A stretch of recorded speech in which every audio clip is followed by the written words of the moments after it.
We're back with Frank Winn, the Guns and Gear editor for America's First Freedom. So before we went to break, we were talking about the PDW style stocks and basically how we can shorten up what is relatively seen as a longer AR, or at least moderately so, with 18 inches. Yeah, well, what it does is it gets the deployed length of the rifle down well under 36 feet. Gotcha. Frank, you there? Oh no, I think we lost Frank. That being said, until we get Frank back on, I've actually been flirting with the idea of running a PDW stock on my HK MR556, which right now I have a slim line version of the stock that typically comes with it. It's kind of cut in half, essentially.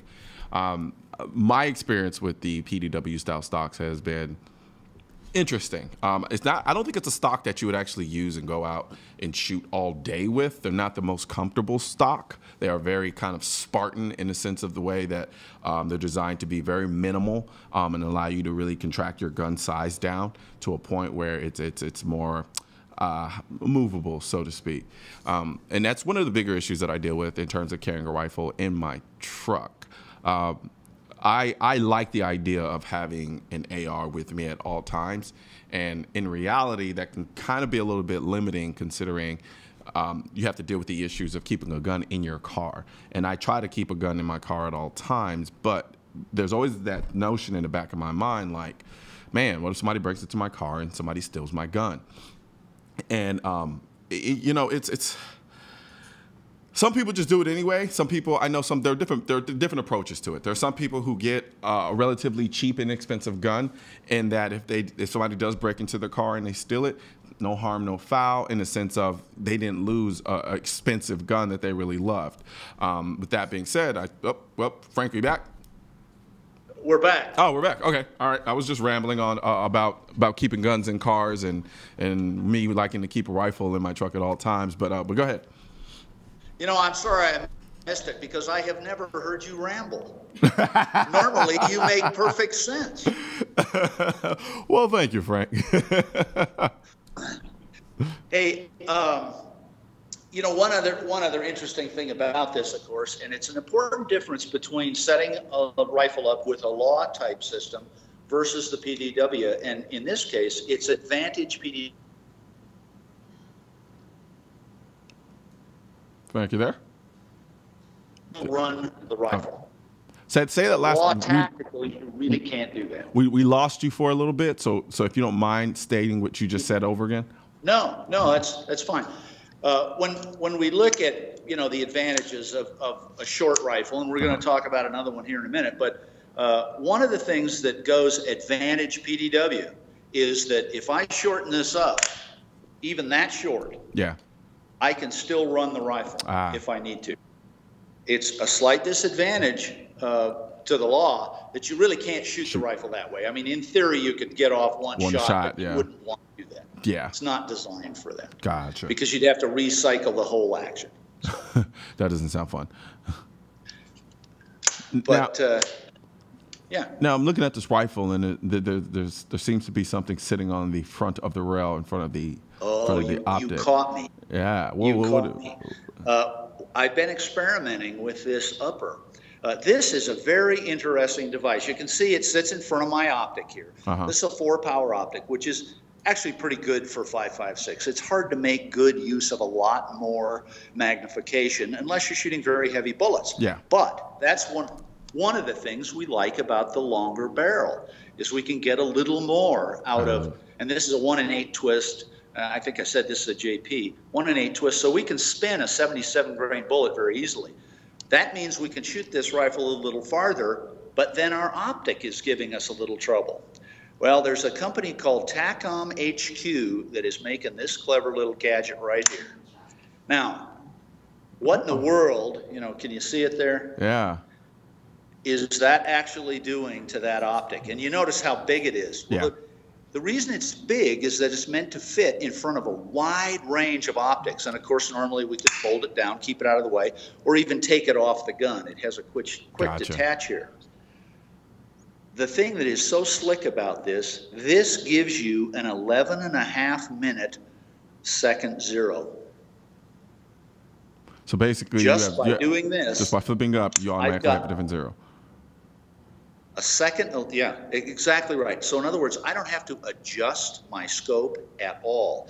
I don't have to align this. That's what that's what that huge visual area allows you to do. But it gives me 11.5 minutes of offset just with the flip of that switch. And of course, you'd have to figure out what the implications are for your particular magnification and where you're hitting. But so far, we're pretty impressed with this. When we first saw it, we saw it in photographs. Yeah. And we thought, oh, man, that thing's never going to, well, this thing is rugged. I'm impressed. It'll be interesting to see what our military and law enforcement guys really think of it. But so far, we're really liking it. And, of course, to have a flip-up second zero I mean, it's any power of optic. Oh, really? I'm sorry? No, I was saying, I mean, having that second zero is invaluable. Yeah. And of course, it does it with no changes needed to the zero that's already built into the scope. Anyway, that's awesome. Pretty cool little gizmo. Yeah. We'll talk more about that later on. Another thing that's important with, like you said, a truck-style gun. We talked about how the 20-inch rifle with an optic is going to be close to close to 10 pounds. Yeah. Well, one of the things that we did with this rifle, and now we're back to our law folder again, as you can see here. Yeah. We used a Kaiser US upper and lower pair, and that is a polymer pair of upper and lower. Really? All the crucial locations, I'm going to hold it up really close here. You can see around the pin, for instance. Can you see the shiny black around the pins? Sure can. All reinforced. So all the crucial points in this rifle are extremely strong. Back here where you link in this case, the law, or where you put the normal buffer tube in the rifle. Up here, of course, where you attach the barrel, are regular style fittings. But just changing to the Kaiser US polymer upper and lower shaves almost 11 inches off the weight of the rifle. How much noticeable is there a difference in weight? What we have here is a 1.5 to 4 power Leopold. And oh, by the way, 1-inch tube here. I don't know if you noticed that. 1-inch tube instead of 30 millimeters. Last 10 years we've been obsessed with 30 millimeters. For reasonable reasons. The big one, a lot of people think, well, a lot more light. That's not the real reason. The real reason is more adjustment. And that's the advantage of the bigger tube size. Before I put this scope on here, I did a lot of research to see how much more light you were actually getting in a 30 millimeter tube. And the only number that anyone would cop to was about 5%. Really? So not as much as people think. Yeah. So I have a smaller adjustment range, but by using, and again, I used those worn the worn rings that are QD. And again, you can see the adjustments there. If I had used a 30 millimeter scope of comparable magnification and the same rings in 30 millimeter, I give back 6 ounces on the weight of the rifle, 1/3 of a pound. Jeez. So it's substantive. Yeah. And the 1.5 to 4 power on this thing, this is great for both eyes open. Well, I haven't had any trouble adapting my CQB drills to 1.5 as opposed to 1. Okay, so it's not that huge of a difference in terms of magnification. No, it's a lot less than you'd think. Gotcha. So we saved 6 ounces here. We saved somewhere in the area of 10 here.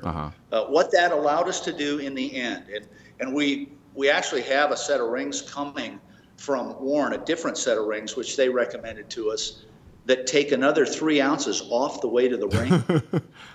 When we get done with this, if our math is correct, and we've weighed it, of course, we will have an 8-pound rifle with a 20-round magazine loaded, magnifying optic, plus our offset backups.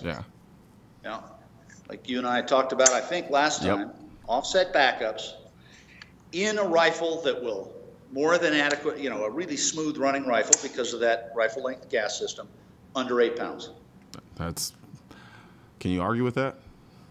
Well, I don't think you can.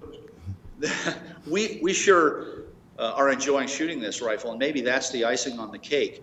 When you shoot this rifle, you would think, well, light rifle, it's going to be bucky. Mm-hmm. Well, because of the comp, because of the weight of the rifle forward, because you've got a nice long, this is a Midwest Industries handguard that goes all the way out over the, the gas block. Yeah. So you can get your hand all the way out here on the rifle. To control that recoil. That's right. When you shoot this rifle, most guys, when you tell them set up on say a 50-yard silhouette style target and do a rapid pair, you will see 2 pieces of brass. If you can control the trigger well enough, you will see 2 pieces of brass in your peripheral vision. We've got a Timney trigger in this, a Timney competition trigger in this. Fabulous. Awesome. Really fabulous. Well, unfortunately, we're actually out of time, Frank. We can sit here and talk guns all day long, but the producers in my ear telling me we're out of time. So, but thank you very much, Frank. I really appreciate you. Be sure to join us again on the show anytime. I look forward to speaking with you always. Well, it's always a pleasure, and thank you for having me. Absolutely. Thank you very much, Frank. All right. That does it for another episode and another week of CN Live. And I want to thank you guys for joining us, and we'll see you again on Monday.